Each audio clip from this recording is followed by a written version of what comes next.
Liz, it is fantastic to see you. Nice to see you too.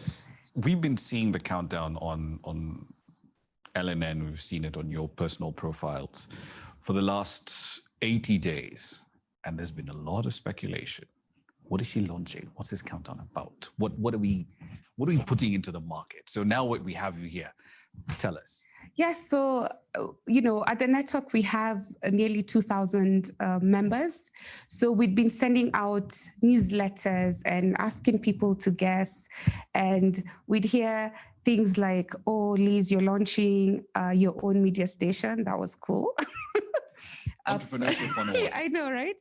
A fellowship program, a makeup line, a hairline. I had a film or a documentary. So there's been all sorts of things. Of course, there are people who also mentioned a book.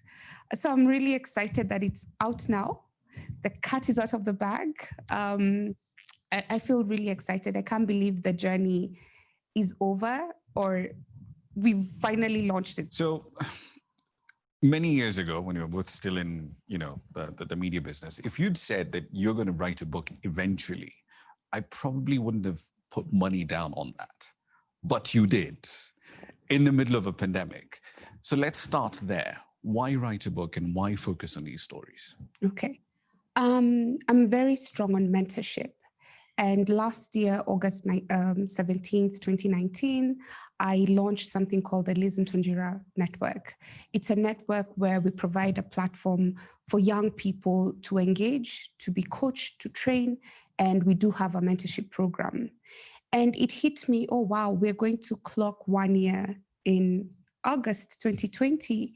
And my DMs are constantly full of, people asking questions. Some ask about mentorship, others ask for advice. Some of the advice they ask for or they seek is something I don't have the expertise to give. And I feel just based on that, there was a need for people to hear stories from other people. And I've come to learn in my mentorship journey that my journey might not resonate with other people. So what can we do to ensure that somebody from Bungoma reading something can resonate with somebody from Lesotho, for instance, or Sierra Leone? I just wanted to showcase to young Africans that we might be divided by boundaries, but our stories and circumstances are very similar. And to a large extent, that's one of the main themes that just keeps on going through the book when I was reading it, because you see these stories of individuals coming out and saying, I was facing this challenge. I had a fairly humble background, but I worked through it. The former Rwandan transport minister, for example, his story is particularly interesting because he gets to a point where he says, I went through this entire education program, formal education, do my bachelor's degree, do my master's. And then at 30, I'm told, okay, now you're the transport minister in Rwanda. Someone believes in you, but that recurring problem of you think, man, am I really supposed to be here? That keeps coming back up in every single story. Yeah, and his story is particularly very encouraging because he stepped back and told himself, if other people can see this potential, then so should I. And he reminded himself of his President Kagame, having led a liberation at 33 years old. And he told himself, if he believes I can, then I can do it. And sometimes as young people, we might doubt ourselves, but I feel like we have so much potential. It's just the self-doubt. And a lot of times fear comes dressed as caution. And I think one of the other themes when I was doing all these interviews, irrespective of it's somebody from Angola, it's somebody from Kenya, somebody from Nigeria, I also wanted to showcase the impact that parents have on children. 85% of the people that I interviewed kept saying, I needed to be a doctor, engineer, or lawyer, because that is what is integrated exactly in their minds. And you can just feel that some of them felt they missed doing medicine by one point. And it really, really stressed them out, or they felt like failures, but they didn't sit down and dwell on that. They came out of it to figure out what else can I do. And I felt like it's a perfect tool, learning tool for parents as well, and not just young people. Parents to see that there's a lot of diversification in terms of careers that young people can explore nowadays. One of the fascinating stories here, because when I first read the book, my initial assumptions going into it was, okay, we're talking about young people in Africa. So your usual 20s to mid 30s crowd. But you've got someone as young as 9. Yes. In this book. Yes. Tell me her story. The average age of all the people featured is 27. And the reason I featured her at 9 years old is because I really wanted us to see that you can make an impact at whatever age. You don't have to get to 18 to 20 when you're done with your technical university or your other studies to feel like, oh, now I'm ready and equipped to make an impact. There's a fairly broad range of experience that you brought together for this particular book. And on one end, you've got a 9-year-old Nigerian social entrepreneur. On the other end of the scale, you've got former civil servants well into their 50s now, who are instrumental in setting up the ICT policies that you and I enjoy, and millions of other Kenyans now enjoy as well. Dr. Bitanga Ndemo, you've got Dr. Githinji Gitahi, who turned 50 the other day, with vast experience in healthcare policy. Why bring in that segment of the population into a story that's essentially about young people? Because I believe in the power of passing the baton. And I feel as young people, we need to appreciate the experiences, learnings, failures of people who've been in that journey before us. One of the things that, stepping away from the stories, as fascinating as they are, is you're stepping into an industry, at least within the Kenyan context, where more often than not, one, the book publishing industry is pretty hostile to this kind of content, number one. Number two, this is also a country that doesn't have a very strong culture of respect for intellectual property. We've probably seen it, virtually everywhere. Go into a WhatsApp group and someone has downloaded a PDF of some random book and they're busy sharing it. It's essentially piracy, for lack of a better word. So when you went into this project, how did you deal with those problems? So first of all, before getting into this project, I did my groundwork and research on publishing for a full year. And, I looked at the pros and cons of self-publishing and having a publisher, and I decided to go with self-publishing because then I have editorial control. I can market my book as I see fit. And really because of the groundwork, our industry, like you say, doesn't appreciate this kind of books. And I spoke to quite a number of publishers and they said, oh, well, yes, it might take 2 to 5 years to publish it. I've done this book. You've put in all the work. In less than 6 months. And they told me they would take 2 to 5 years to publish. Why? Because they take what sells for them is more textbook kind of books. So we don't have many publishers that focus on such motivational. So they fall into the trap of, this is what I know, and this is what I'm comfortable with. Yes. So I'm not moving out of this space. Yes. So having a lot of conversations with them is, yes, you're the author, but you'll take like 7 to 15% after doing all the work. Sorry, let's let's clarify this. Yes. You've come up with the idea. Mm-hmm. You've put in the work. You found these people. You've spoken to them. You've gathered the material. You've put in the work, the late nights, the early mornings, all of that. And then at the end of all this work, I tell you, as the originator of the content, as a person who's brought together all these interesting stories, 7%. Yeah. That's your final take. Yeah. That's theft. Yeah, it's really, really unfortunate. And that's why we see more and more people self-publishing. And I think it's been a really fantastic journey because when I got in, I knew which editor I'm going to use, which revised editor I'm going to use, which book designers I'm going to use, or which designers I'm going to use. Like I had played it all in my mind, like everything was structured. So execution was really easy. Before I got in, speaking to the different publishers, finding out their terms and conditions, speaking about the distribution strategy, how that would look like. And I decided to actually do the distribution by myself. So myself and my team have actually set up youthcan.africa, where it's an e-commerce platform for buying the book. So you just go in, put in how many copies you want, check out, and it will be shipped to you. Yeah. Anywhere in Africa. Anywhere in the world. Yeah, anywhere in the world.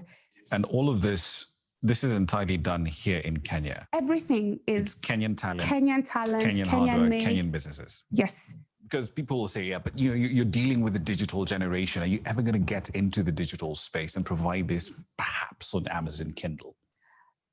Maybe a bit later. I really want the book to be hard copy just because of what you said about piracy, about people not respecting copyright, intellectual property. So this book is only available hard copy within the first year. It will also be translated into, hopefully next year, into French, Portuguese, and Swahili. I'm really looking forward to that. The thing about the diversity of the people you interviewed, because when I read it, there are faces and names that I did know, but the vast majority were entirely new to me. It wasn't, you'd move from, okay, I know Professor Bitang Ndemo, yes, I know Dr. Ngenchi Gitahi, yes, I know Jidkai Irakoze, but a lot of these other individuals, I have no idea who they are. But it's important to pick those stories because we avoid that trap of going to the same old people over and over again and essentially limiting the diversity that is present across Africa. Absolutely. I was extremely intentional about that. And that's why I researched the individuals for about 2.5 months, because I wanted to make sure that we hear the voices of the people who ordinarily make a lot of sacrifices, make a lot of changes at the community level in the countries that they're in, but we never hear about them because unfortunately our media, and when I say our, it transcends not only Kenya, but different parts of Africa, focuses on the same individuals over and over and over again. I want us to get into the habit of reaching out to people that we don't necessarily reach out to, telling, having a platform for them to share their stories, to encourage and empower others. And the diversity comes in various ways. So in the different countries, the different religions, persons with disability, people with diverse backgrounds, religions, beliefs. All right, so moving forward, stories from 29 women, 21 men. What happens in version 2 of this story? Because that for me, that's a curious part here, because these stories are fascinating, but we both know there's so many more out there. Very many more. So what happens next? Perhaps there's a volume 2, volume 3, volume 4. Volume 10. Yes, volume 10 in different languages. Maybe at some point we'll do films about it. Maybe at some point we'll have podcasts about it. So there's an avalanche of different diverse opportunities and platforms and channels that we can continue this conversation. Yeah. And this all ties back into the LNN network as well. When I started LNN, to be honest, this whole thing is really a passion project. A lot of times, or the few people that knew what I was working on were candidly telling me, where do you get the time? No, it's the same question I asked you. Yes. Because originally when you said, yeah, I've been writing a book, middle of a pandemic, you've got a very intensive job, you're a parent, where's the time? I know. I think sleep has really suffered. I tend to live my life according to so many quotes that I see. And I remember seeing this quote that said, sleep is the cousin of death. Shall deal with you later. Yeah, but sleep has really suffered. But I also think it's the prioritization and the planning of it. And when you're really, really passionate about something, you have the self-drive to do it. Nobody's forcing you to do it. Nobody's forcing you to think. Nobody's forcing you to meet a particular deadline. You've set all these things for yourself. So for me, it aligns so greatly with my vision, my mission, my core values, my goals, and just having it, everything, just all these pieces of the puzzle come together has been fantastic, and how it sort of aligns with the network, because proceeds of this book, part of the proceeds from the book go to ensuring that the network is sustainable. Liz, asante sana. Thank you. Appreciate it.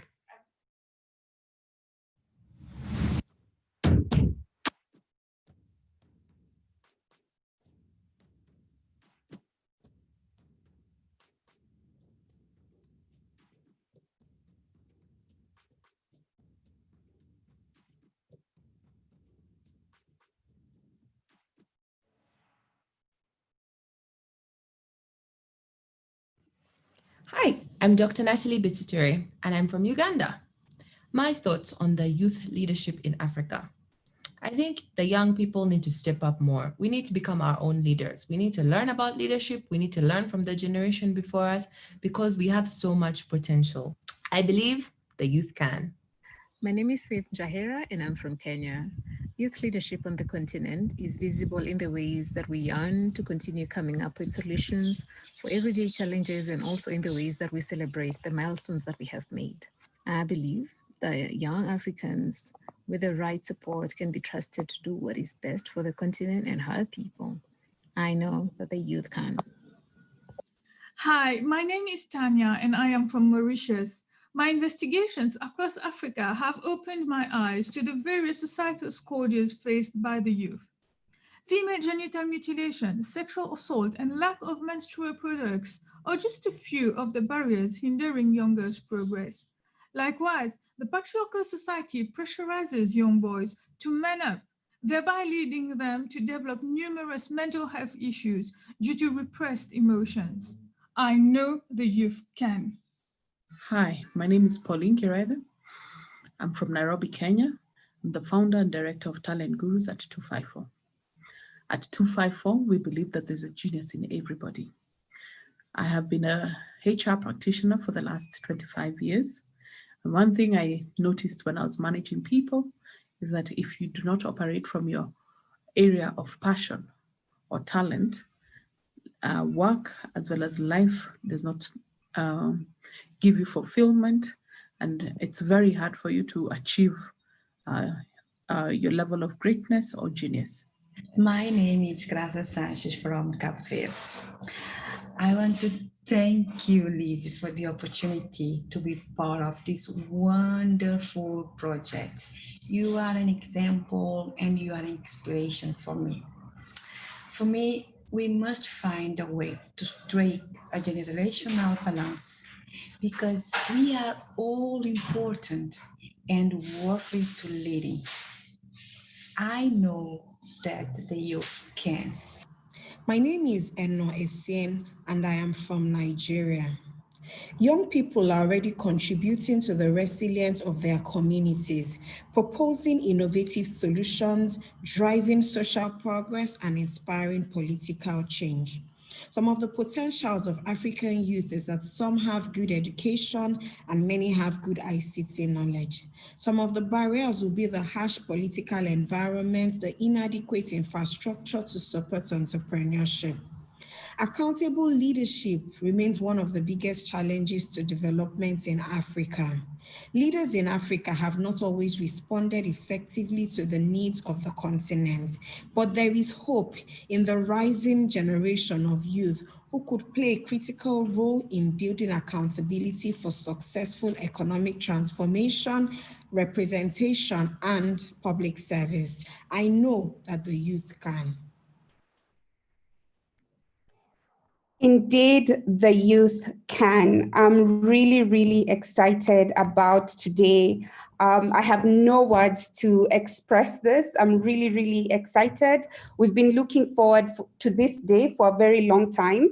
We started the countdown at 80 days, and I'm so happy that you've been with us throughout this journey. And now we are at the day itself. So thank you so much. And I wanted to take this opportunity to thank everybody who's joined us for this session. I've barely slept, I think, but it's been a really exciting journey, marrying my passion for youth and my passion for writing together that gave birth to this amazing book that features 50 stories from 22 sub-Saharan Africa countries, featuring 29 women and 21 men from across Africa. And I wouldn't do justice if we don't talk more about youth leadership, or rather the status of youth leadership. We know in Africa, we have an abundance and leverage of the demographic dividend, but are we really leveraging on this? If you want to share this conversation with the people who are not with us on this Zoom, I want to let you know that we're live on YouTube. We're also live on Facebook. And as we start off, I'd like to introduce this wonderful panel that is featured in this book. And my sincere, heartfelt gratitude to the 50 people who lent their voice into this book, believing in this book project, sharing their insights, sharing their nuggets of wisdom, sharing their experiences, sharing their failures. I'm really eternally grateful for this. I'll start introductions. I will ask my panel to kindly switch on their videos. Busisiwe Malango from South Africa, who's the author of Surviving Loss. A very warm welcome to you, Busi, all the way from South Africa. It's great to have you here. We have Niall Deng, the head of the Refugee Youth Peace Ambassadors. Thank you, Niall, for joining us. We have Eno Essien, the Chief Executive Officer of Raytrack Limited in Nigeria, a very distinguished and established lady from Nigeria. Thank you so much, Eno, for joining us this morning. We do have Dr. Natalie Bitature, who will be joining us a little later, as well as Professor Bitangen Demo, who will be joining us. He's just winding up on another event. As we start off, I would like to just, if you have any questions, any feedback, any comments, please use the chat to ask those questions. And as we start off, I just want to ask Eno, based off from the video that we have seen, and your compliments about youth taking leadership, youth contributing at the community level. There's still the challenge of youth not being given a seat at the table. Maybe you can share with us a bit of experience from your perspective. You started your career when you were very young. Just tell us your perspective on youth leadership in Africa, Eno. Thank you so much for having me, Liz, and congratulations on achieving this feat. Okay, right. I started my business at 25 years, and at that point, nobody is going to listen to you, so you have no option but to create a seat for yourself at the table. I think that it's about time that the youth stop waiting for those opportunities, stop waiting for people to invite them to the table and create a platform, create an opportunity for themselves. I often get messages like, can you be my mentor? I want a mentor. I personally don't think that you need a mentor to function. You can function with or without one. So identify what it is about yourself, what it is you feel you can contribute to the table, what you can contribute to our nation, to Africa, and then go all out and work for it. Do it. When you're doing something and you're doing it consistently, and people see that you're doing this thing consistently, people will invite you in. But when you're waiting for an opportunity, the opportunity just may never come. So I personally believe that you need to create a platform for yourself, go all out, do something for yourself, and you'll be able to stand out. Okay, thank you so much, Eno, for those insights. I apologize, I did mention Dr. Natalie was joining us. She's already on. Welcome very much, Dr. Natalie, all the way from Uganda, and I will put you on the spot. For co-founding, she's a co-founder of Musana Cards, taking innovation and technology to the fore in Uganda.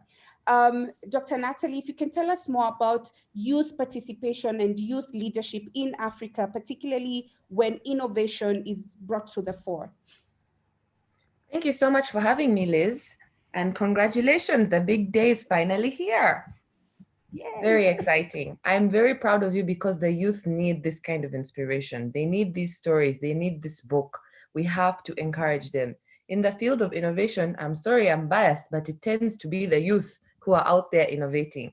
They're the ones who are the risk takers, who are hungry, who are trying.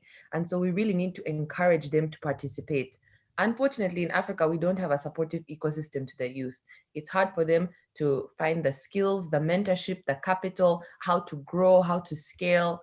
There are very few programs. Most of the time, they are foreign funded or foreign led. And we need to start to cultivate innovation from home, from the ground up, to encourage them to take these risks, to take these chances. In other countries, if you start a startup and you innovate and you fail, it's okay. You can move forward. You can try again. There are so many successful people in Silicon Valley who have several failed startups behind them, and that's part of their story, and they brag about it. I look forward to the day when African youth can have that same opportunity. where the capital you're given to start a company is not everything in your life. Your family will not be done for if your business does not succeed, because that's the only way we're going to be able to innovate with technology, with businesses, with our systems, our institutions. We have got to be able to take risks and to fail and not be punished for that failure. Because the only way to succeed, the only way to grow is to fail and to learn from your mistakes. So I really encourage our leaders and our current youth to take those chances and know that they will be supported when they get back up. Okay, fantastic. Thank you so much for sharing those insights. And you bring in a very valid point of sometimes, you know, fear comes dressed as caution, and we don't want to take the leap of faith because we are scared of failing. And Prof. Bitange has just joined us.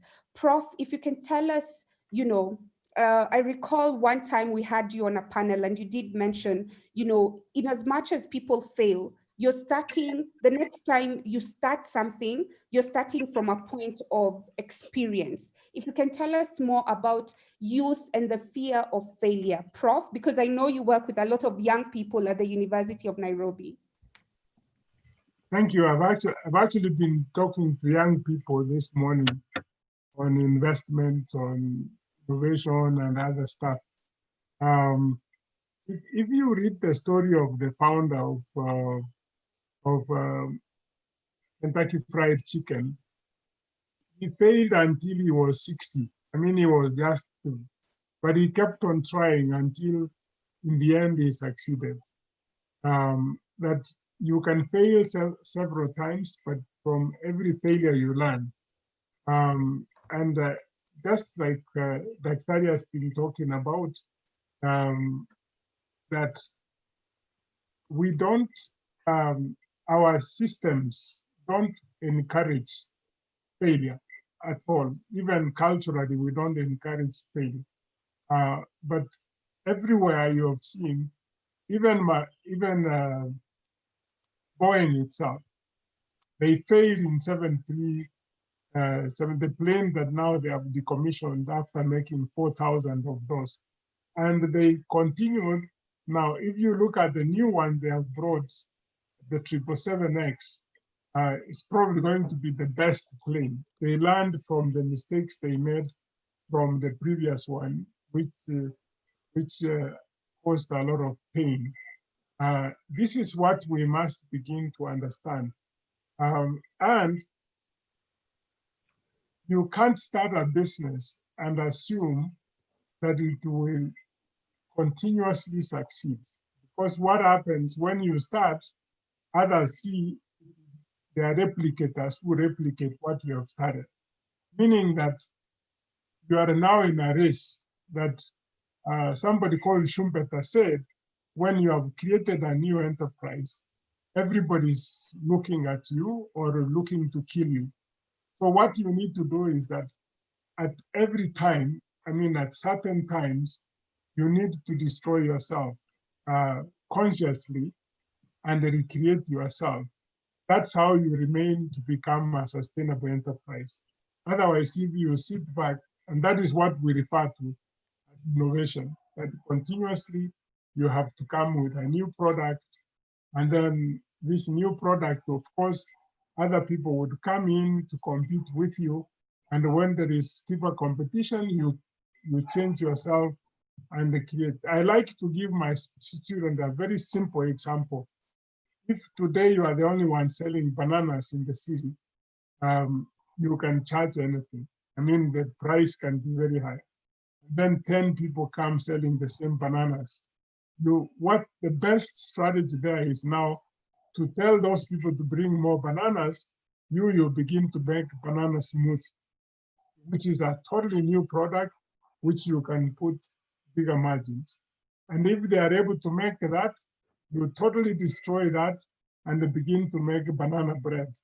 So that's how you keep on doing, and that becomes innovation constantly. And if you fail with the banana, then you need now to move to another thing with the bananas or other things. Okay, great. Thank you so much, Prof, for those insights. I just wanted to remind folks, all these wonderful insights that you're getting please share to the rest of the people who maybe cannot join us. The hashtag that we're using is YouthCan and hashtag Liz Ntonjira book. Busi, all the way from South Africa, coming to you now. You've been such an advocate of education, a social activist, bringing through poetry a lot of things that we don't normally talk about as young people to the fore. Please tell us more about, the status of the creative arts and media industry and what needs to be done for us to, acknowledge and put more investment into this field. Yeah. Hello, everyone. It's so nice to be here and to be part of the book. So when it comes to the art as a whole, like, we value the arts as people. We are constantly digesting the arts. We are surrounded by the arts. We cannot imagine a world without the arts. But at the same time, the arts is not seen as a lucrative industry that can sustain itself. So when it comes to poetry, when it comes to music, when it comes to theater, when it comes to all these different types of arts and like the different genres, like, you can do the arts, but then only few people can live off it. You find someone being a writer, but then they also have to work a job in retail. They also have to be try and get an education. And as much as an artist, you have to work on developing yourself so that you get more opportunities. You have to keep on being innovative, as we've been talking about innovation in this panel.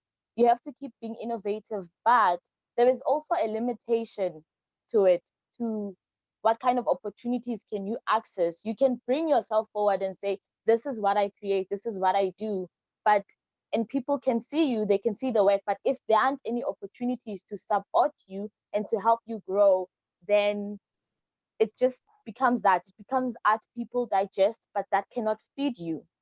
When it comes to the art, I feel like the base of it all is the education. Like, I grew up in Mamelodi. It's a township in Pretoria, South Africa, and went to schools in Mamelodi where we did not even have sports, we did not have any extra art activities, any activities outside of the syllabus that was prescribed by the government. And that also just limits the options that we have as young people in the communities, that we only have options that we are accessible to.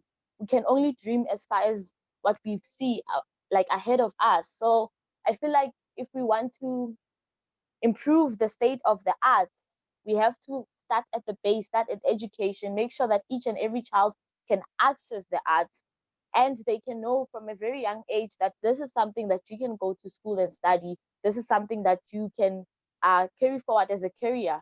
This is what you can do as a young person, or that's how you can put your visions forward. It's something that is valuable. It's not just a hobby to pass time. And I feel like that will completely change the state of how the art is viewed as an industry, is like making sure that it's easily accessible in our schools.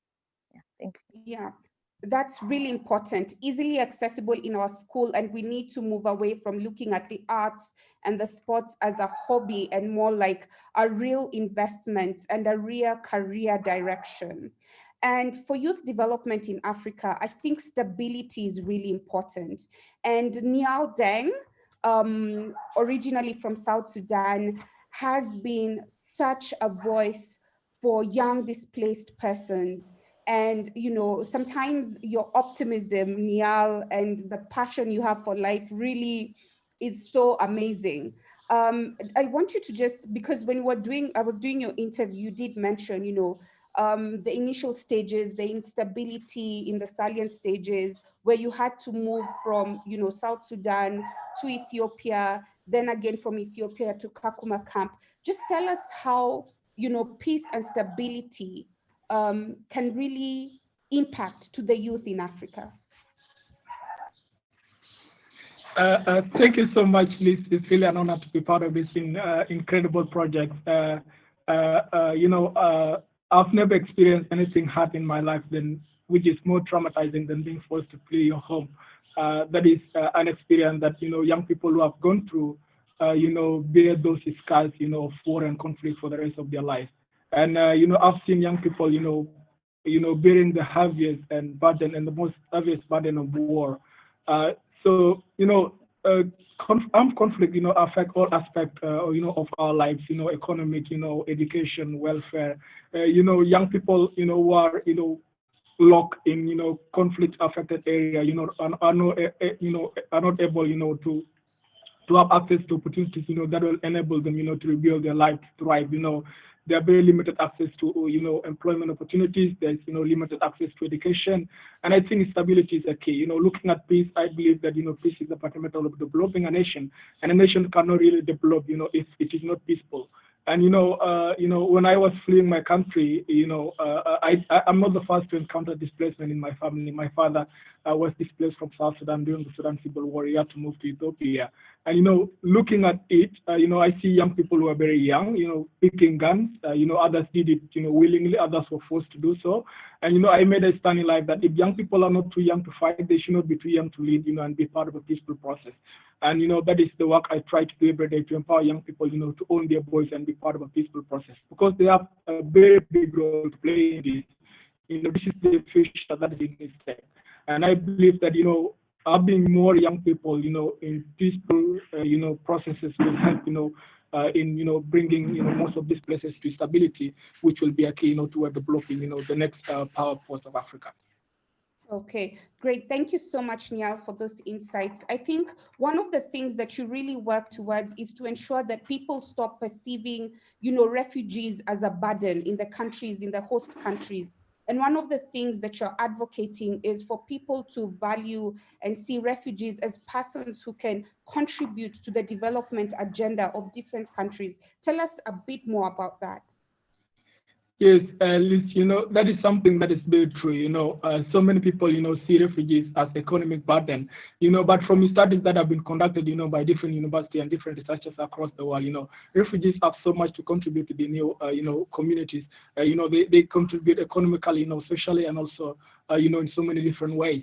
Looking at the whole, migration spectrum, when people move, they move with so many things. When I moved, I was in school, someone was in school, they had a skill, that can be monetized in their new communities. We have leaders, we have doctors, we have people who can contribute so much to the new communities. But the whole of this, is how these stories are being told. And, that is one area that I'm really passionate about. I'm not a big fan of the analogy of, speaking for others, because I believe that, everyone has a story that is worth of being told, everyone has a voice.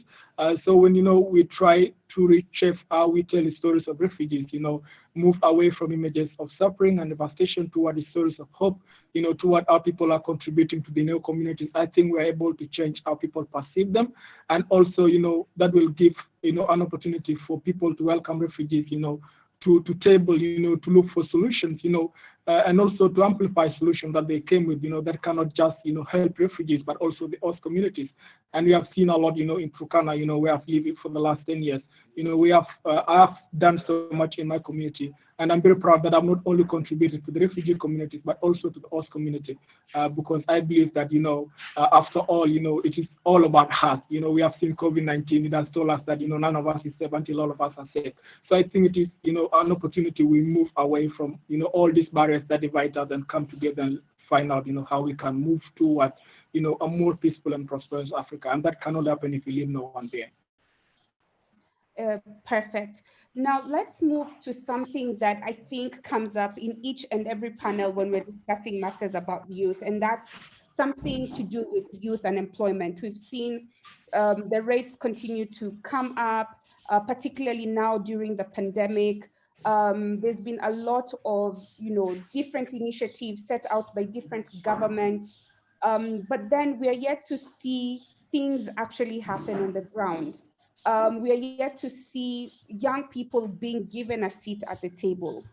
We're yet to see young people getting appointed into, different public seats. It's very interesting that there was a recent report from the Public Service Commission in Kenya that, we might run out of public servants because we don't have enough young people getting into public service.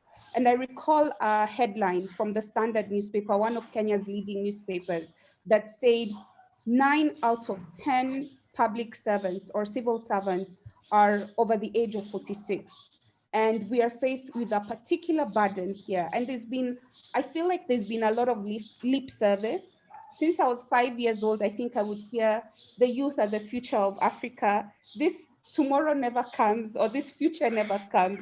So I will spotlight Prof. Bitange, because you've worked in government before, and you've been in the industry, in the various industries, be it public, private, the development sectors. If you can give us insights on what needs to be done, what is not happening, because we've seen so many initiatives launched, policies launched, but nothing is actually being done on the ground. Thank you for the question. And a lot of things are changing. When most of the people in the public sector now came into public sector, everybody who graduated from the university got a job. But it got to a point where government could not absorb anymore those who are graduating from the university. What happened post-independence is that there were very few people going through university and everybody got jobs. Then now we have a much bigger population. But what has been happening on the economy side, also things have shifted. I think we should abandon talking about employment and begin to talk about what value I created for my society, value creation. This is very important because the future of work is not going to be the traditional work as we know it. It's going to come around in forms that are not the traditional ways that we are creating jobs at the moment. During the first industrial revolution, when mechanization came, Africa did not participate. But during the second industrial revolution we also did not participate. But if you look at the history, in England, they were grumbling that if we brought machines to make textile, people would miss jobs.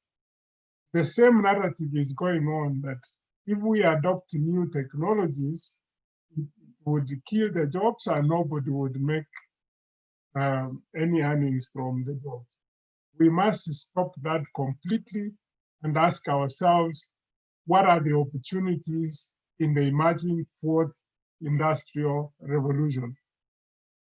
These are the opportunities that are emerging if we start thinking that what value am I creating for society? Or we look at it from how much wealth am I creating?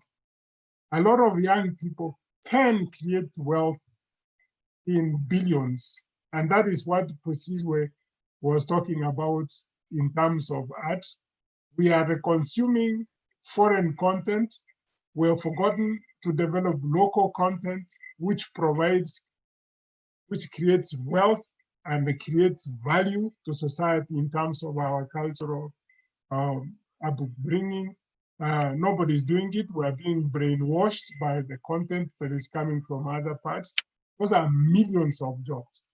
And the systems of education have not recognized that we need to add these to our curriculum so that those who are talented in that space can exploit the opportunity.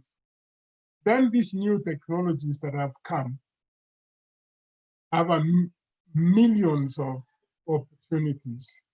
If I say, for example, what we call additive manufacturing, and I was just talking to other young people, it is a very simple where you bring a printer and the printer shoes for your neighbor.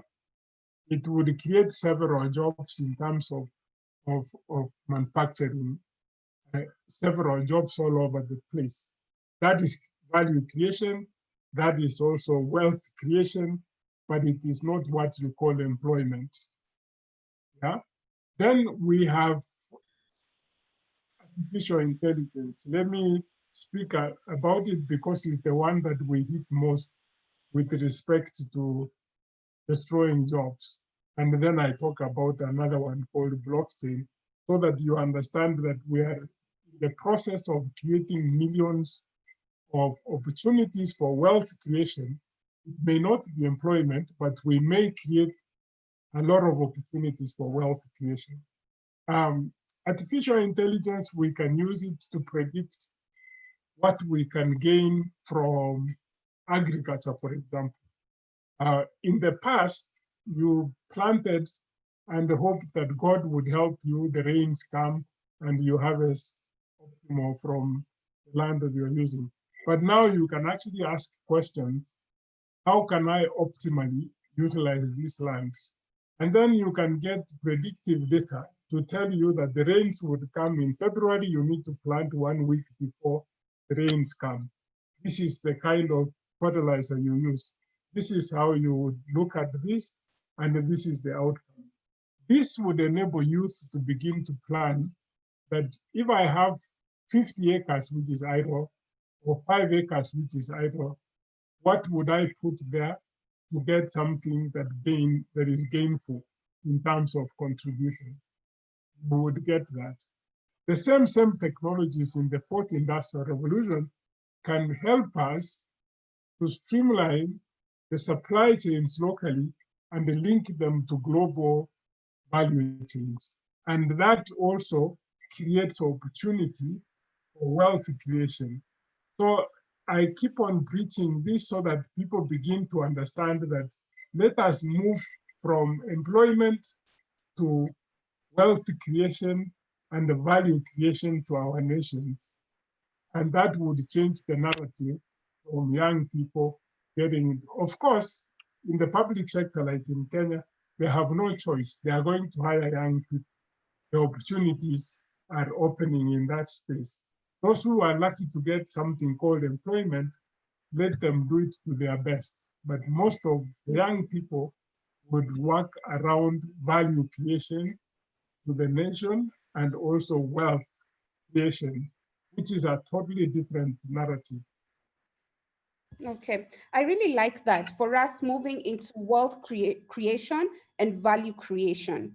But then sometimes it becomes a challenge because, and why I say this Youth Can book is such a big resource for parents as well. It's because when we're small kids, the thing we're always constantly told is study hard to become a doctor, an engineer, or a lawyer. Those are the top 3 sort of, careers that we are really encouraged to be. So from a very young age. Let me cut you short on that. Yeah? Whatever you study, it doesn't matter what you study, whether you study history, you study science, you study anything, you can become anything where your passion guides you to. And this is what people must know. Some of these investors, they invest in science, but they didn't study science. So as we think that I must do engineering so that I can succeed as an engineer. Today, any African country, anywhere, South Africa, Kenya, Uganda, to any country, just type on Google and say how many data analytics people we need. There are millions of those jobs which are open in Africa.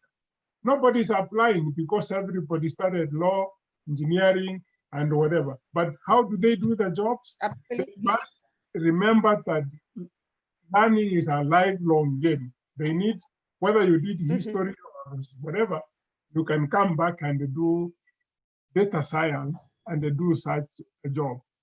This is what we call the future of work, that we must constantly remember that it's going to be a lifelong journey, not as a sport, and then you sit down and say, I started this, and this is what I need to have. You will die there. Yes, absolutely, you will. And there's something interesting you talk about, Prof, which is value creation. And I'm going to you, Eno, and the value that you've created. And your story was so fascinating because, you came up with the idea of a car tracking business, the only one licensed in the whole of Nigeria, because of a car theft. And you did not understand how 1 minute somebody has a car and the next you do not have a car. I think you're a brilliant example of, somebody really wanting to go into business, because a lot of us will get into employment and start something on the side and see how that will pick up. But you went full on without the experience, without anything. Tell us about that. I mean, that's just really amazing. Eno. Okay, before I respond to that, let me just add to what the prof said. You were saying that we're told that you have to become a lawyer, a doctor, and those are the occupations. Now, yeah, that is why that's the job you have come to do with your book, to make the youth going forward understand that you're not limited to becoming a doctor, a lawyer, and those popular things, so going forward, that's the role that you have played, that's the role that your book is playing, so congrats. So yes, let me also correct that I'm the only licensed female CEO. There are other licensed tracking company, but I'm the only female CEO there. Now, I went into that experience. I studied microbiology, and my plan was to become a medical doctor. And along the line, life happened. I got robbed, and a friend's vehicle was stolen. And it gave me that opportunity to think. I saw a problem, and I felt there has to be a solution to this problem, So I was able to think and make a bad situation good, come up with something good from a bad situation. And those are the things that the young people need to understand, that even when we have everything planned out going on a straight line, sometimes we can detour. Experiences, there's always something to do, and you can study and understand that craft, because whatever you do, you need to be the best at it. You need to excel at it. There shouldn't be limitations. You need to study and hone your skills in whatever it is that you want to do, and you should be able to stand out at what it is that you do. So personally, I believe that there are no limitations, there are no excuses, as long as your mind can conceive it, as long as you can think about it. For me, I was very excited to do it. It was an opportunity. At that point, I mean, this is me being 25. I wasn't thinking, am I male or female or young or old or youth, or, I just wanted to do something, and I wanted to stand out at what it is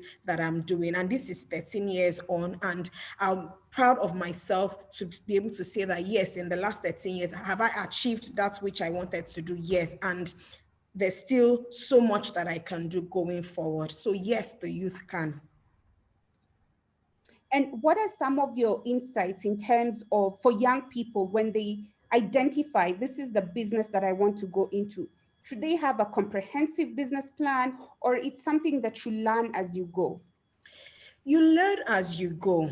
When I started, I did have a business plan. They'll tell you to write the business plan, projections and all. You see, the truth about it is none of the things that I wrote down came to pass. Because when you're projecting, you see only the very good figures. You see the business grow. You don't see the problems. But the reality, which is not on paper, is that there are problems, there are challenges, there are issues that will come up, So you're able to work on those problems. Yes, the business plan should guide you, but what you're doing on in theory, the practical aspect of it is absolutely different. Come up with a business plan, but you need to learn as you go on.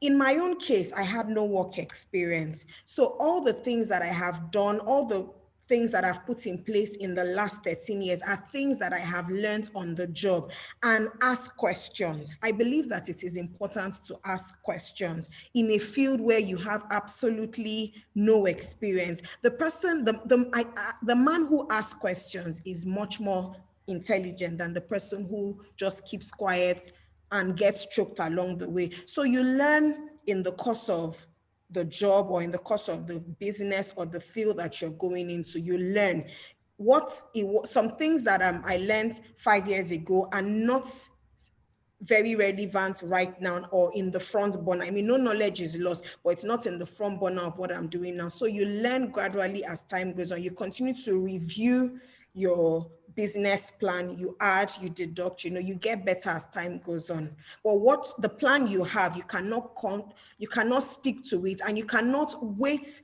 till you have put everything together in pen and paper to move on.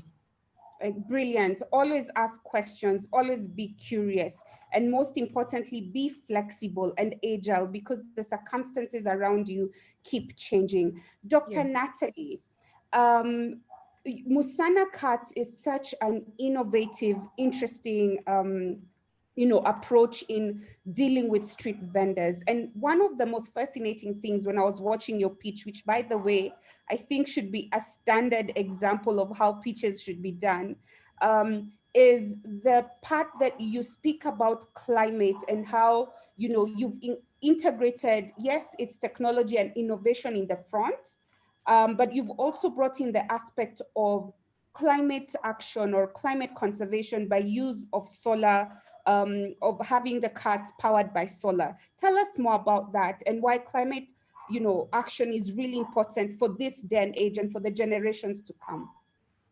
Thank you, Liz. It's something that's very close to my heart. There's a professor I used to follow, Mr. Hans Rosling, and he talked about how washing machines changed the lives of mothers in Europe, because the time they used to spend washing clothes, they could now spend with their children reading books to them, and it gave them a big difference in their kids' lives and in the mothers' lives. And then when he looks at climate change, he says, who are we to deny the current third world from having washing machines? At the time, it was Southeast Asia, Africa, South America. And it really stuck with me when I was younger, because who are we to deny young Africans from having all the things Americans have, whether it's washing machines or big cars or TVs and the amount of energy they consume.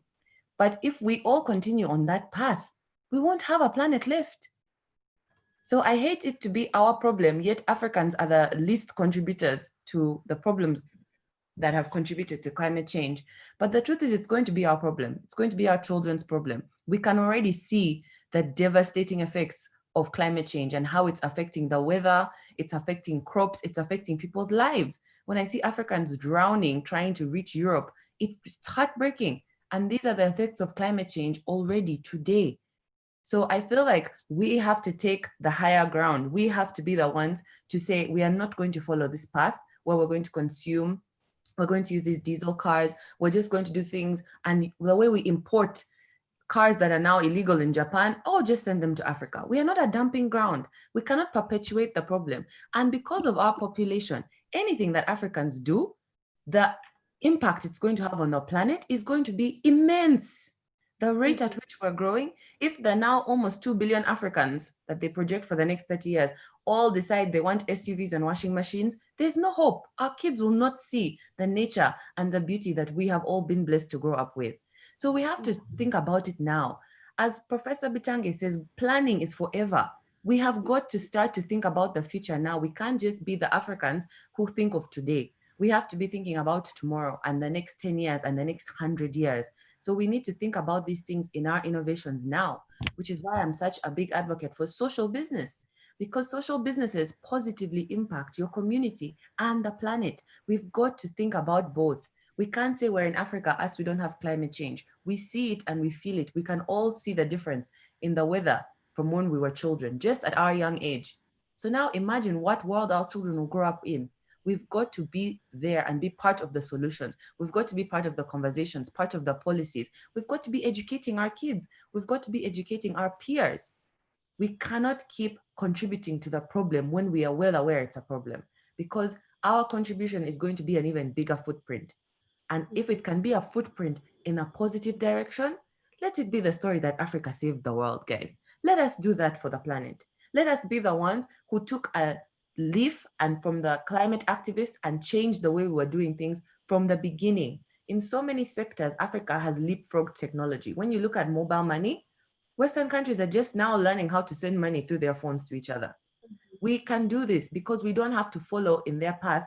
They've made mistakes and we can learn from the mistakes. We don't have to make them as well. We can learn, we can innovate, we can change, and we can do it our way, on our terms, so that the positive effects affect our populations first.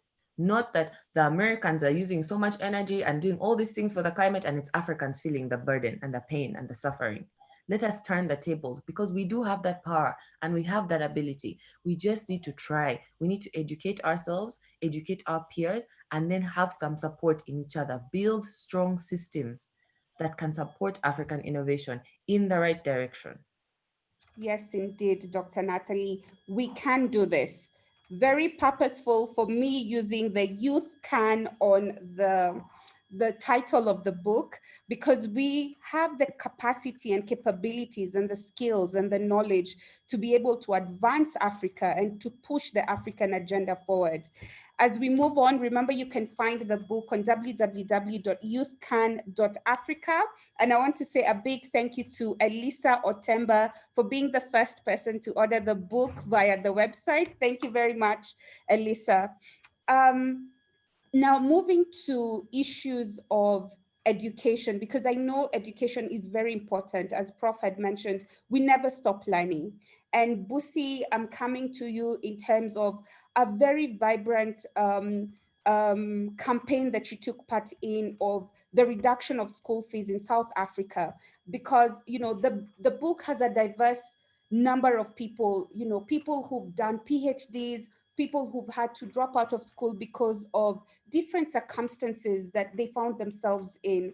And actually the purpose I used #YouthCan is everybody here, I think apart from Prof, I met via social media, believe it or not. And I think the book is really evidence of, using social media for good. And Busi, you've been in that campaign. You've had those challenges when you were in university, but that did not bring you down. A lot of times for our young generation, those are some of the things that, take us to depression, take us to, and, with the advent of social media, we start comparing. Just tell us how we can use our social media more for good and take line, that online activism to offline action. Tell us more about that and your own journey. Sorry, Busi, you're on mute. Sorry, I forgot to unmute myself. So after graduating from high school and going into university, I decided to study electrical engineering. I was not completely aware of what engineering is about, except for the classes we have every now and then. And it seemed like something that I could do because it offered an opportunity to get out of poverty. And at the time, it was something very important to me to take my family out of like the struggle to get in such like a more comfortable, less worrisome life. So then I decided to study engineering. I was good at math. I loved physics. I was like, yeah, engineering is the one. When I arrived at Wits University and I saw that being away from home, without any plan, without any financial support, actually exposed me to the kind of poverty I've never ever experienced before, because you are in the school and you're surrounded by all these beautiful buildings, in the parking lot, all these beautiful cars, and all you want is just like a simple meal so that you can get through class. And all you're doing is just sleeping at computer labs and then waking up and then studying and sleeping in computer labs and studying, and that whole system that, but then you are very hopeful. I was so hopeful because education is the key to success. And I felt like I was doing something that was going to uplift me. But over time, I realized that what kind of effect that had on my mental health. And once I was excluded from Wits University, I was thinking that, oh, my life is the end, because now I've failed and there's nothing else I can do about it. I can't go back to school. Who's gonna pay for my education? And that's what Fees Must Fall has been, as a movement, has been trying to stress is that as young people, we are told that, okay, this is the tools that you need to succeed, but then those tools are not accessible to you. And when you access those tools, like you don't have enough opportunities, enough resources to make them work. So it's like, as much as we keep on glorifying the story of young people that did not give up, there's a majority of young people who did. There's a majority of young people who couldn't get back up and say, okay, let me think of another solution. And I feel like even like the book Youth Can does put these stories forward to say that people who have been struck down by life and they had to find like that little hope, a little light inside to keep coming back up. And hearing those kind of stories will give hope to the youth to say, okay, if this person did get back up, I can start small. I can get back up and go sell veggies at the corners. And I can, okay, I have an idea for a jewelry store. Like I run a jewelry store where I handmade make earrings, necklaces, and all of that. But I started very small. I just bought stock that was worth 200 Rand, and I started making stuff, looking at YouTube tutorials. And I was like, okay, I'm going to sell this when I go and perform in shows where people are not paying me as a poet. I'm going to bring a product so that I get income as well from the work that I'm already doing.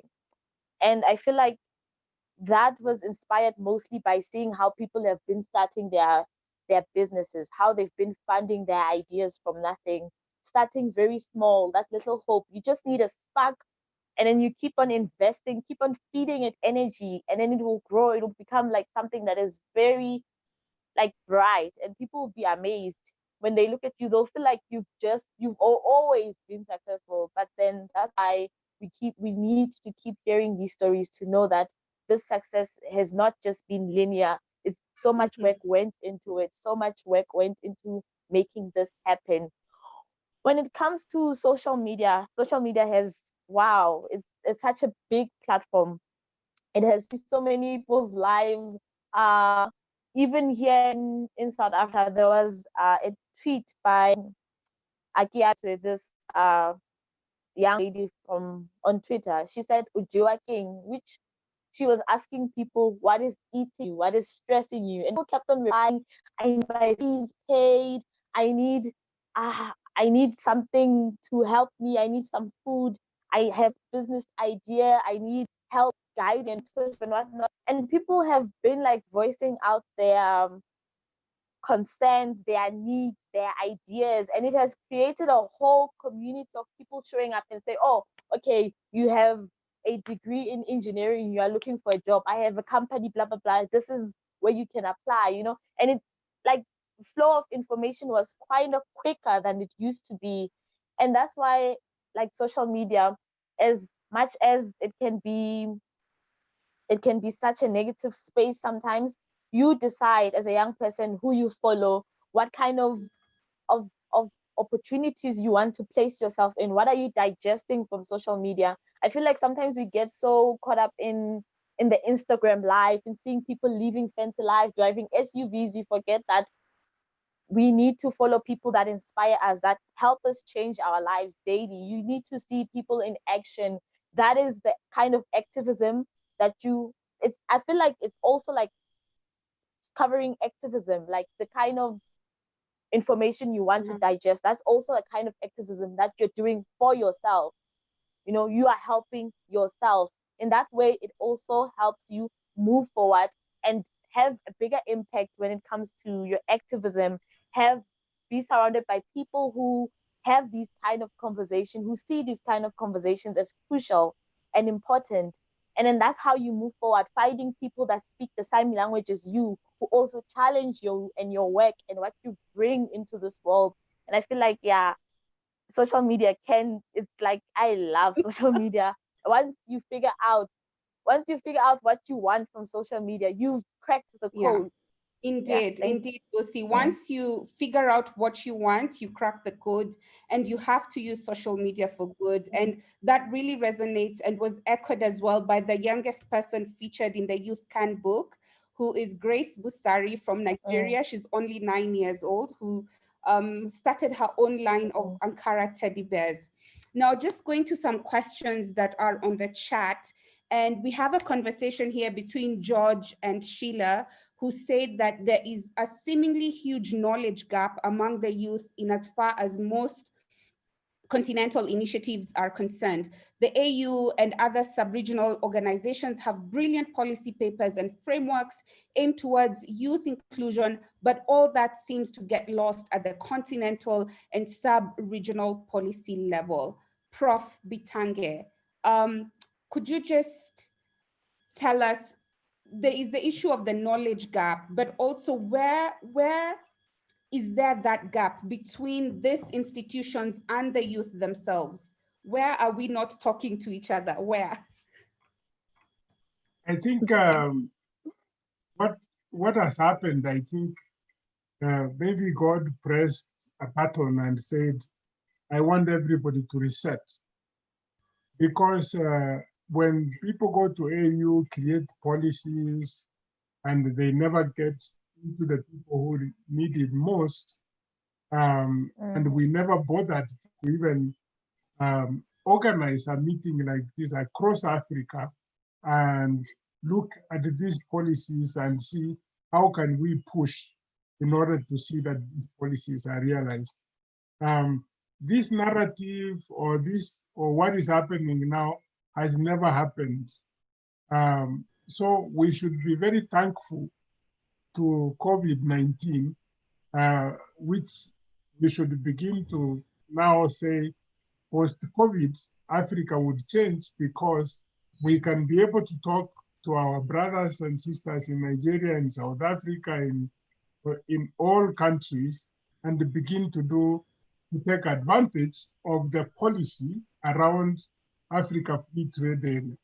I would want to know what Pusisiwe is doing in South Africa so that I can order it here. If you've been hearing clearly in the US, is that the money among the Black people circulates least compared to the money around the white people. It circulates like 18 times before it goes out of the community. In Africa, it doesn't circulate because we buy plastics from China and other things instead of looking at what Dr. Bitethure has, so that we say, do you have kids who are people are making this so that we can use it here in Kenya? I think the conversation has started, and if we were to have another function like this and begin to interrogate all the policies and see where they are stuck, we would unclog so many of those policies that are good for the continent, but the communication lacked to go below where they have been created.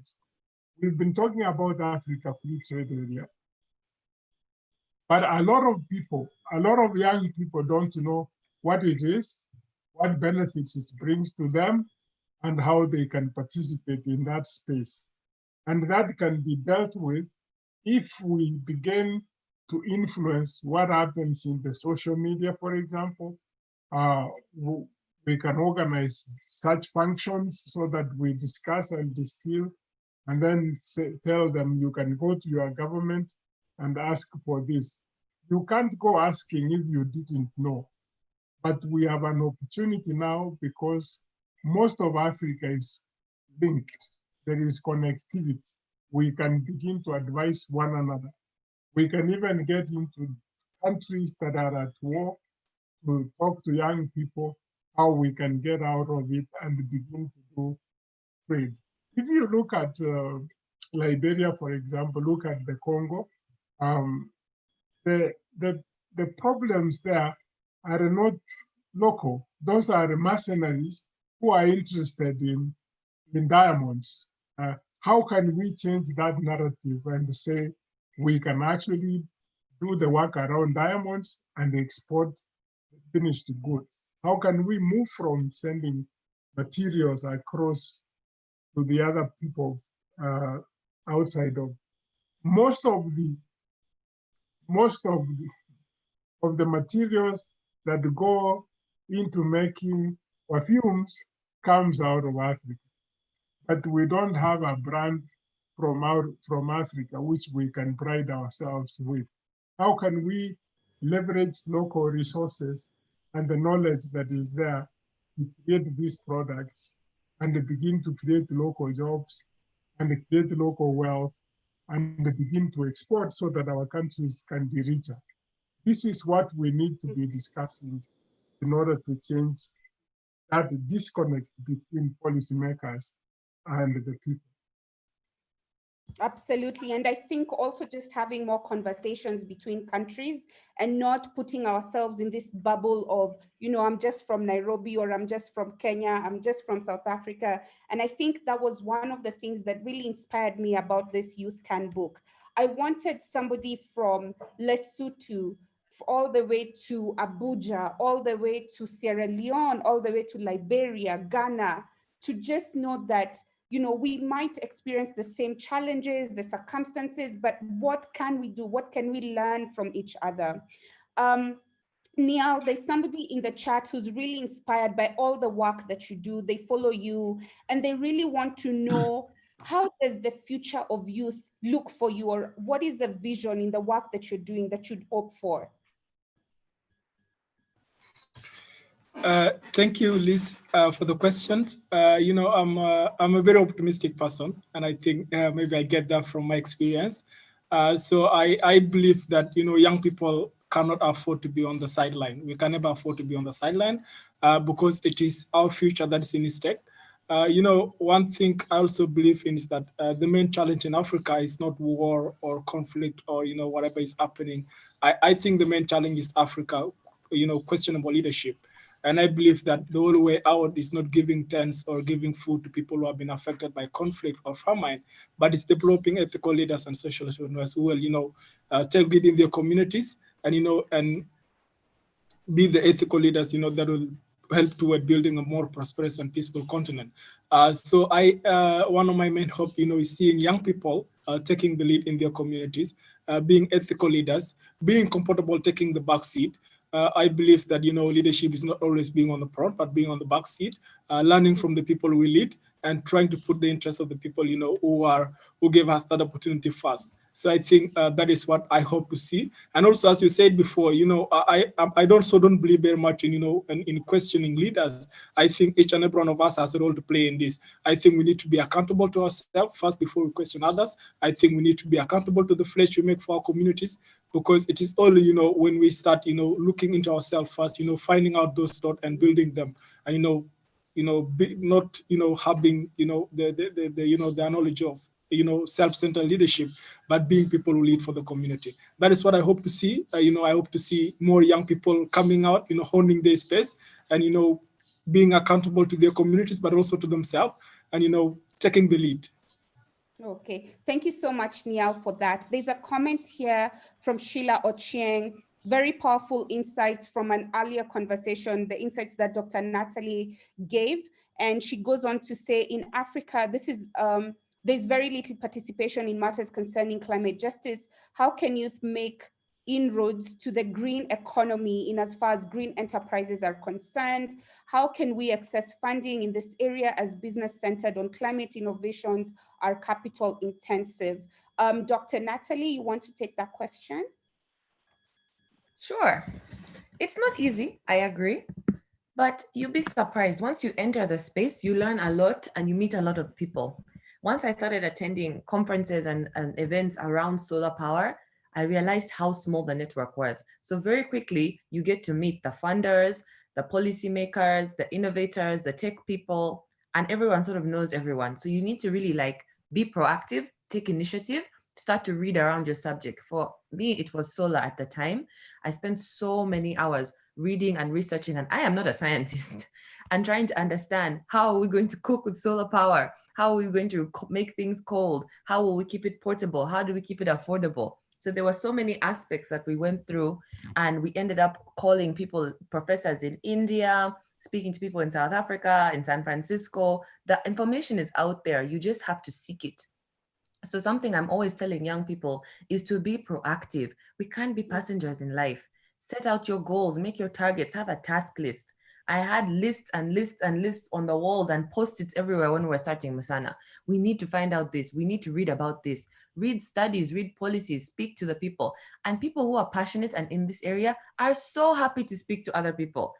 To this day, every week we get requests about Mosana carts from all over the world, from Ghana, from Thailand, from India. How do we make this cart in our country? And we give them the plans for free. We send them the drawings, the specs, any information they need, because I'm not worried about competition. There's too much need for this. That's why the more people that can do it in their countries, the better, the more vendors that will be served. So I really encourage young people to be proactive. Know what you don't know. First, make that list. You know the little bit you have, you know the resources in your own country, your own universities, your own schools and governments. Now start to seek. Go out looking for that information. People are very open about it. And passionate people who are working in climate activism, they want more people in the movement. So you need to do what you can and not be afraid of the barriers or think, oh, that's not for me. That's for someone who is more qualified or who knows something. I don't have a degree in this. Please put your own inhibitions aside. The continent needs you. They need your energy. We need your enthusiasm. We need your ability. Everyone has something to give and to contribute. You just have to seek the right support. And even if you send 50 emails to different people all over the world, I'm sure you will get responses from at least 10, and then follow up those 10. Be professional, be on time, ask questions, come prepared, know exactly what you need to get from them. You need to take time and initiative to be prepared in what you're seeking, so you make the most of the mentors that you're given access to, of the information you're given access to, and then share it willingly with an open heart with your own community, because these problems are profound. It's not going to take 1 or 2 of us or 1,000 of us to solve them.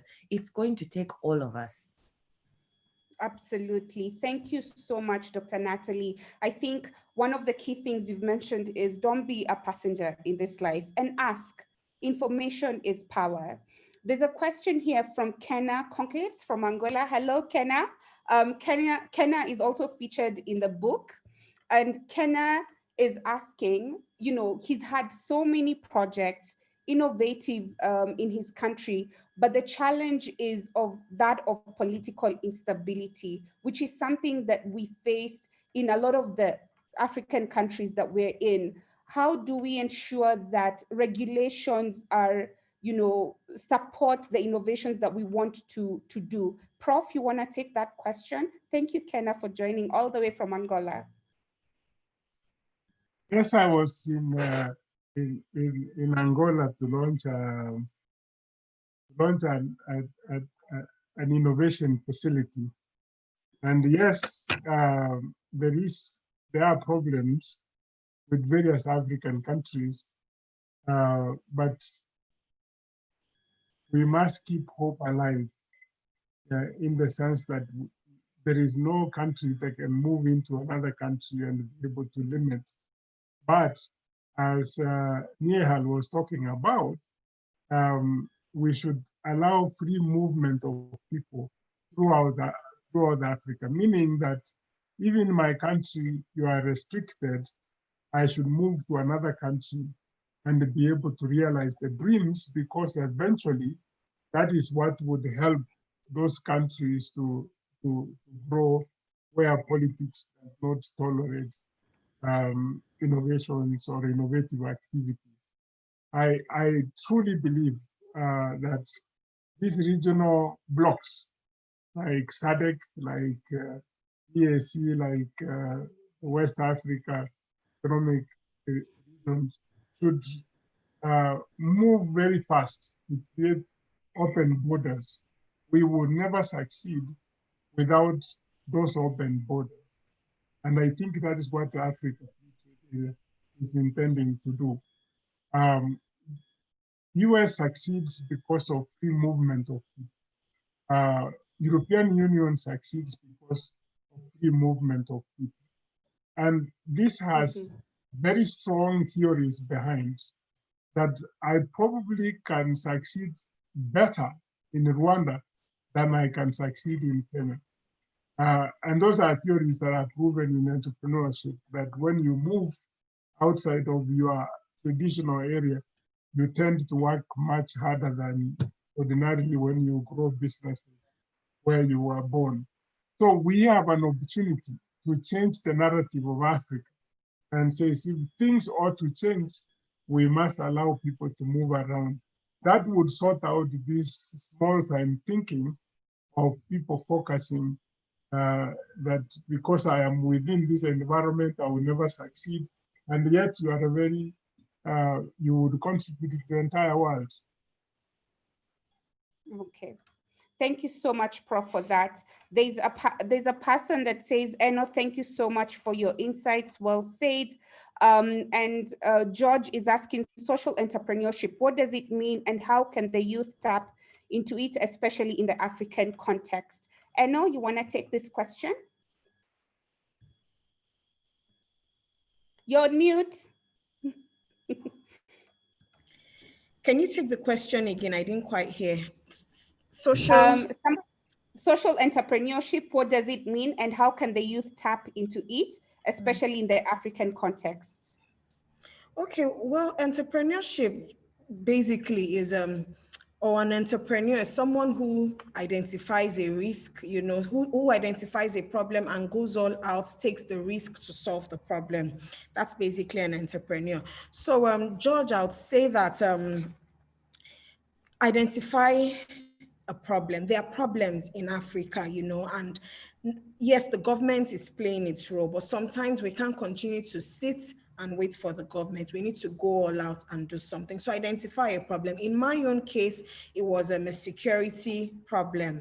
There was high rate of insecurity. Vehicles are purchased, people buy cars every time and people steal cars every time. And that's the sad truth about it, you know. So what can we do to reduce the incidences or the occurrences of stolen vehicles? So identify a problem and then look for ways to solve that problem. And you need to start small. Start from where you are. Start with what you have. Don't always wait for the big break or the big savings or the big money or the big opportunities. Start from where you are. Start with what you have and then grow. I strongly believe in starting small and growing big with what you have. Okay, great. There is somebody asking, Liz, in your view, how do we inspire, engage, and amplify youth engagement in social entrepreneurship and harnessing of the huge social capital that is very rich amongst us, our youth? Moving the conversation to implementation. I think, George, one of the ways we can do this is we leveraging on the networks that we have, the partners that we have. I don't think we collaborate as much as we should, and that has become a challenge for us in, you know, succeeding. You know, sometimes I honestly wouldn't have done this book without the collaboration I've had from a number of people, whether it's the people who've been featured in the book, whether it's the people who were in the production, whether it's the people who were designing, the IT, everything that, because we, you know, we are all interconnected in a way. And I think leveraging on networks, partnerships, collaborating better, irrespective of the boundaries is a good way forward. And maybe to learn more about the work that we do, please do go to www.lizmtonjiranetwork.com. We do have a mentorship program. We do have newsletters that share lots of opportunities for young people to engage, for young people to get grant opportunities, scholarship opportunities, and fellowship opportunities, because that's the only way we can grow. I see we are really running out of time, so I'm just going to do a round of, you know, last words from our very brilliant panel whose stories have been shared within the book. Remember, the book is #YouthCan. You can find it on www.youthcan.africa. And I'm going to start with Dr. Natalie Bitature. Last words. Thank you so much, Liz. I would just like to reiterate what your message is. Youth can. Personally, I am a testament to that. We are capable of so much. Every day I meet young Africans who are so brilliant, so bright, so enthusiastic. It's just a mindset that we cannot. I understand the systems, the structures, the culture, there's so much not in our favor, but we can overcome it. We need to support each other. We need to open our minds. We need to be proactive because the youth definitely can. Thank you for having me. Thank you so much, Natalie. Niall? Thank you so much, Liz. It's really an honor to be part of this. I firmly believe that young people have the capacity and capability to make informed decisions about issues that affect them. And my parting words, to young people, as I said earlier, is that let's be accountable to ourselves. Let's be comfortable taking the back seat. Let's lead with empathy. And, I always tell people that, let's not see the people who work for us, just beneficiaries, but as partners. Let's include them in decision-making tables. Let's listen to our communities. And I believe that, if we don't have people in the decision-making table to design solution with them, and then they're part of the problem. I believe there is no any in between here. Either you're the solution or you're the problem. So let's have people in the table. Let's learn from them. Let's be open to learning from the people we serve, and let's be comfortable taking the back seat. Thank you very much. Perfect. Thank you, Niall. Buzi, you're on mute. I would like to say, yes, youth definitely can, and form networks around you of people who inspire you, people who are actively doing the work. Do not always be obsessed with people who already have the final product, but be involved with people who do most of the work, and you will grow. If your focus, your passion is writing, is reading, if your passion is running a business, whatever your passion is, whatever you're invested in, make sure that you get as much information there is out there. Be a student all the time. Just always be a student. Doesn't matter how successful you've come, you can go further if you focus and you just keep on learning.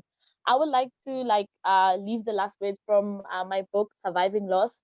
This is just a small extract poem. It says, "Look at yourself. You have not died yet. You're an ending revolution. You are surviving loss." So yeah, always remember that you're always in a state of a revolution. You can change whatever you want to change. You can invest in it and put your energy, and you'll see magic. Brilliant. Thank you. Thank you so much, Buzi. Anna? You're on mute. The youth can, and I am an example that the youth can. I would say you need to dream very big. You need to set measurable and realistic goals for yourself.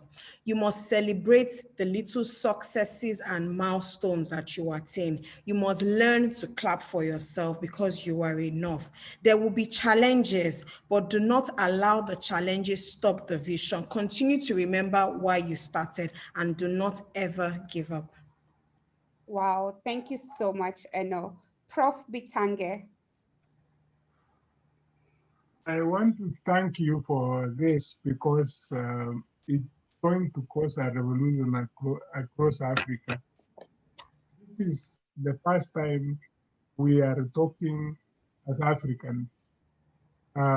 Previously, after colonialism, we were talking about Kenyan, Nigerian, Ghanaian, whatever and stuff. And the more we integrate Africa, we create a bigger market. And I'm hearing that a lot of young people talking about social enterprise, taking on a social problem and monetizing that social problem and actually solving it. Meaning that what Natalie is doing around the environment, we need to see others doing around other spaces. For example, energy, which is missing across Africa. We have a lot of areas like education, which we have not covered the entire continent.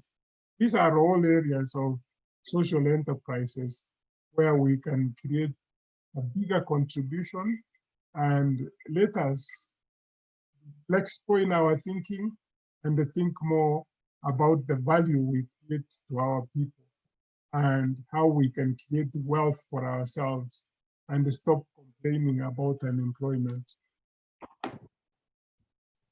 Fantastic. Thank you so much to this wonderful panelists, to all of you for joining this session. I thank you from the bottom of my heart. I'm very extremely grateful. I don't want to talk too much because I might cry. I am really overwhelmed by the support I'm really extremely grateful for the insights that you've shared. This conversation does not stop here. We'll have a series of more webinars that are Pan-African, that include the whole of Africa, because we've decided to move beyond borders, because there's a lot of learnings and opportunities and wisdom that we can share amongst ourselves. So thank you so much. Remember, you can grab the Youth Can book on www.youthcan.africa. And please continue this conversation using the hashtag YouthCan and hashtag Liz Ntonjira book. We'll have the next series next week. So looking forward to hosting you all once again. And thank you to the entire team for the support. This is not a one-man show. I'm just the face of this whole show. There's a whole team of people with me that I'm looking at right now. And I'm really extremely grateful for all of you, for the 50 people for lending their voices, for the team that I work with at the Liz Ntonjira Network, and the team that I've worked with on this book. I'm really grateful from the bottom of my heart. Please support us by purchasing the book on www.youthcan.africa. Asante sana, and God bless you all. Thank you. Congrats. Thank you.